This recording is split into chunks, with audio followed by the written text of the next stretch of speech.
नमस्कार बच्चों, आज मैं आपके समक्ष कक्षा 8वीं की लाख की चूड़ियाँ पाठ की भाषा की बात लेकर उपस्थित हूँ।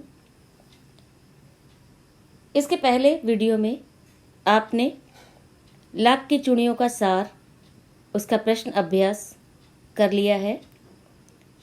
अब जो है यहाँ पर हम भाषा की बात पर विचार विमर्श करेंगे। ये आपकी पाठ्यपुस्तक में आपकी भाषा की बात का प्रश्न जो है पृष्ठ है, तो इसे ध्यान से देखिए। अब पहला जो है प्रश्न जो है उसे पढ़ने से पहले हमें ये जानना जरूरी है कि आपको संज्ञा और उसके भेदों के बारे में कितनी जानकारी है। तो और संज्ञा जो है आप इसके पूर्व की कक्षाओं में आप पढ़ चुके हैं। अभी जो है हम उसकी पुनरावृत्ति करेंगे। तो देखिए यहाँ ध्यान से, किसी व्यक्ति, वस्तु, स्थान, प्राणी या भाव के नाम को संज्ञा कहते हैं। संज्ञा के 5 भेद हैं। व्यक्तिवाचक संज्ञा जैसे गंगा, हिमालय, भारतवर्ष, महात्मा गांधी, रामायण। जातिवाचक संज्ञा जैसे पहाड़, नदी, छात्र, किसान, कुत्ता, बिल्ली, खिलौना आदि, जो कि जाति का बोध कराए, संपूर्ण जाति का बोध कराए। भाववाचक संज्ञा जैसे पढ़ाई, हरियाली, बचपन, घबराहट, सुंदरता आदि।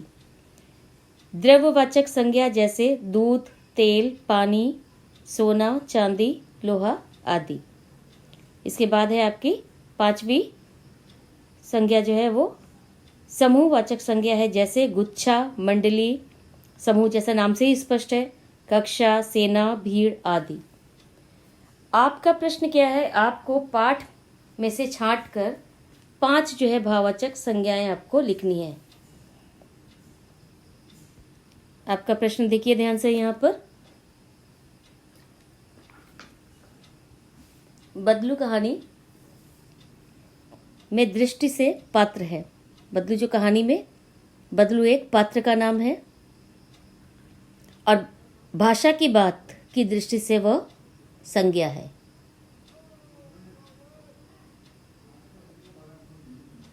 किसी भी व्यक्ति, स्थान, वस्तु, विचार और भाव को संज्ञा कहते हैं। अभी हम थोड़ी देर पहले पढ़ ही चुके हैं।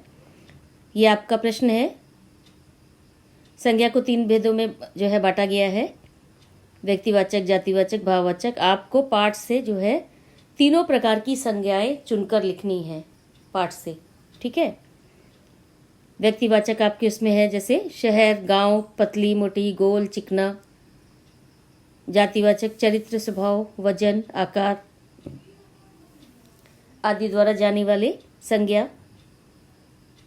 और भाववाचक संज्ञा माने जिसे हम अनुभव कर सकते हैं, जिसका भाव है, ना उसका कोई आकार है ना कोई वजन है। हम सुंदरता, नाजुक, प्रसन्नता, ये सब आपकी भाववाचक संज्ञाएं हैं।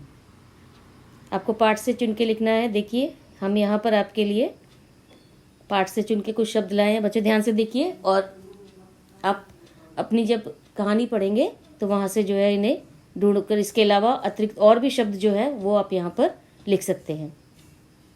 व्यक्तिवाचक संज्ञा बदलू, बेलन, मचिया, जमींदार, लाख, नीम, रज्जो, आम, जनार्दन, ये सब आपके पाठ में ये शब्द आए हैं।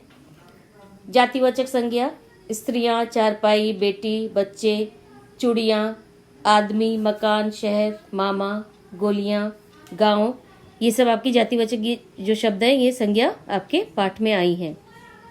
भाववाचक संज्ञा बेरोजगार, प्रसन्नता, व्यक्तित्व, शांति, पढ़ाई, स्वभाव, रुचि, व्यथा, बीमार, मोच, जिद, ये सब आपकी भाववाचक संज्ञा है। तो इनके अतिरिक्त भी बहुत सी इसमें जो है और भी शब्द हैं, उन्हें आप जो है कहानी पढ़ते समय वहाँ से जो है उन्हें ढूंढ लीजिएगा। अब दूसरा प्रश्न इसका देखिए। ये प्रश्न है आपका, गांव की बोली में कई शब्दों के उच्चारण बदल जाते हैं। माने जब हम गांव की भाषा में बात करते हैं तो वहाँ पर उच्चारण में बहुत से शब्द बदल जाते हैं। कहानी में बदलू, कहानी में जो बदलू है वो वक़्त, वक़्त माने वक्त माने समय, तो वक्त को वो जो है वक़्त या फिर वक़्त बखत कहता है। उम्र को उम्र कहता है। इसी तरह अन्य शब्दों को खोजिए जिनके रूप में परिवर्तन हो किंतु अर्थ में नहीं। माने क्या है कि बदलू ने जो बखत, उम्र इन शब्दों का प्रयोग किया है तो उनके केवल उच्चारण में जो है परिवर्तन हुआ है, अर्थ उनका वही है। तो देखिए जो शब्द है वो सही शब्द आपका उम्र है और गांव की बोली में उसे उमर जो है, इधर पहले वाले जो शब्द हैं वो आपके जो है तत्सम शब्द हैं जिनको हम कह सकते हैं शुद्ध शब्द है, और दूसरा उसका परिवर्तित रूप है। मर्द मर्द, भैया भैया, ग्राम गांव, अम्बा अम्मा, दुर्बल दुबला, इंसान मनुष्य, रंज दुख, गम मायूसी, जिंदगी जीवन, औलाद संतान। माने ये शब्द यहाँ पर हैं। ये क्या है कि जब गांव की बोलचाल की भाषा में बोले जाते हैं तो इनके रूप में परिवर्तन हो जाता है। अब आप यहाँ पे एक हमने आपको प्रश्न दिया है, ये आपकी अभ्यास पुस्तिका में प्रश्न है। यहाँ पर हम बात करेंगे जैसे अग्नि, पर्वत, मुख, ये शब्द हैं। तो ये शब्द जो है क्या है, सीधे सीधे जो है शुद्ध शब्द है। संस्कृत से सीधे सीधे जो है हिंदी भाषा में इनका प्रयोग कर लिया गया है।